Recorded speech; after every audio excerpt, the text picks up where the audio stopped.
દિવાળીના તહેવારોને લઈને ધારી શહેરમાં પ્રવાસીઓનો અભૂતપૂર્વ ઘસારો જોઈએ આ ખાસ રિપોર્ટમાં। અમરેલી જિલ્લાનું ધારી ગામ આમ તો ગીરનો દરવાજો કહેવાય છે। અહીં વન્ય પ્રાણીઓનું અવરજવર નિશ્ચિતપણે જોવા મળે છે। ધારી શહેરની આજુબાજુમાં અનેક ફરવાલાયક સ્થળો આવેલા છે।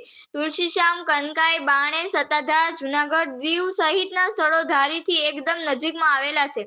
હાલ દિવાળીનું વેકેશન ચાલી રહ્યું છે ત્યારે લોકો પણ પોતાના પરિવાર સાથે જંગલની મજા માણવા માટે ધારી શહેરમાં પ્રવેશી રહ્યા છે। આ લોકોનું આકર્ષણનું કેન્દ્ર બન્યું છે। ધારી વન વિભાગના કાર્યક્ષેત્રમાં આવતું આંબરડી સફારી પાર્ક મુક્તપણે વિહરતા વનના રાજાઓને જોવા માટે લોકોના અભૂતપૂર્વ ઘસારો અહીં જોવા મળે છે। વન વિભાગ દ્વારા લોકો માટે પૂરતા પ્રમાણમાં અહીં સિંહને જોવા માટેની વ્યવસ્થા કરવામાં આવી છે। ધારી આંબરડી સફારી પાર્ક ખાતે લોકો માટે વિશેષ વ્યવસ્થા કરવામાં આવી છે। પીવાના પાણીનું સુંદર સેનેટરી વ્યવસ્થા, વન્ય પ્રાણી જોવા માટેનું ડિજિટલ થિયેટર, પ્રવાસીઓ માટે એસી બસ, સમયસર લોકોને ટિકિટ મળી જાય એ માટે સુંદર કાઉન્ટર વ્યવસ્થા આવી અનેક પ્રકારની વ્યવસ્થા વન વિભાગ દ્વારા કરવામાં આવી છે। આંબરડી સફારી પાર્કમાં મુક્તપણે વિહરતા સિંહને જોઈને લોકો પણ આનંદમાં આવી જાય છે। આ આંબરડી સફારી પાર્કમાં સિંહ, દીપડો, વરુ, હરણ સહિતના વન્યજીવી પ્રાણીઓનો વસવાટ છે। હજી પણ પ્રવાસીઓનો અભૂતપૂર્વ ઘસારો અહીં જોવા મળે છે। રિપોર્ટર હુસેન સંઘાર, ધારી।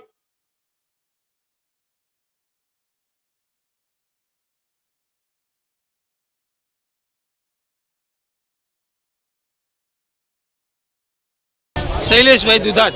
શૈલેષભાઈ ક્યાંથી આપ આવ્યા છો? હું સુરતથી આવ્યો છું। અચ્છા, આપ અહીંયા સિંહ જોવા માટે આવ્યા આ છો? સિંહ જોવા માટે આ વ્યવસ્થાને લઈને આપણે શું લાગ્યું? અને વ્યવસ્થા ખૂબ જ સારી છે અને મજા આવી મને। કેટલા લોકો આપ આવ્યા છો? અમે 5 જણા આવ્યા છીએ। અચ્છા, સિંહ જોઈએ એવા કે બાકી છે? ના ના જોઈએ। મારું નામ દીપક ગોગારી, અચ્છા, સુરતથી આવું છું। આપે અહીં શું જોયું? અહીં મેં સિંહ જોવા માટે આવ્યા હતા સફારી પાર્કમાં। મજા આવી, વ્યવસ્થા પણ બહુ સારી લાગી। મુસ્તફા કનોજિયા। આપ અહીંયા કેવા કારણોસર આવ્યા છો? અમે આજે દિવાળી નિમિત્તે, બેસતા વર્ષ નિમિત્તે અમે ફરવા માટે આવેલા અને સફારી આંબરડી પાર્કમાં અમે બધું જોયું। અમે બસનો અમે સફર કર્યો, અમે જંગલની અંદર સિંહો જોયા, અન્ય પ્રાણીઓ જોયા। અમને ખૂબ આનંદ થયો અને અમને ખૂબ મજા આવી। કેવી વ્યવસ્થા રાખેલી છે? વ્યવસ્થા પણ બહુ સારી છે। બેસવાની વ્યવસ્થા પણ એસી હોલ, પીવા માટે ઠંડુ પાણી, અન્ય બીજી વ્યવસ્થા, બેસવા માટે કોઈ પણ પ્રવાસીઓ આવે તો એને સારામાં સારી સુરક્ષા અને સેવા અહીંયા મળે છે।